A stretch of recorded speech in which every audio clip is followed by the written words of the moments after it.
భద్రాచలంలో వరద పరిస్థితిని పరిశీలించిన సీఎం కేసీఆర్ అక్కడ నుంచి హెలికాప్టర్ ద్వారా ఏటూరు నాగారానికి వెళ్లారు. భద్రాచలం నుంచి ఏటూరు నాగారం వరకు ఏరియల్ సర్వే చేశారు. ఏటూరు నాగారం పరిసర ప్రాంతాల్లో వరద పరిస్థితిని ఏరియల్ వ్యూ ద్వారా పరిశీలించారు. భారీ వరదల కారణంగా ఏటూరు నాగారం, వాజేడు, మంగపేట మండలాల్లో పలు గ్రామాలు నీట మునిగాయి.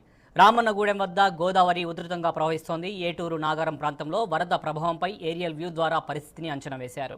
ఇక ఏటూరు నాగారం ప్రాంతంలో కూడా వరద బాధితులకు సాయంపై అధికారులతో సమీక్ష నిర్వహించారు.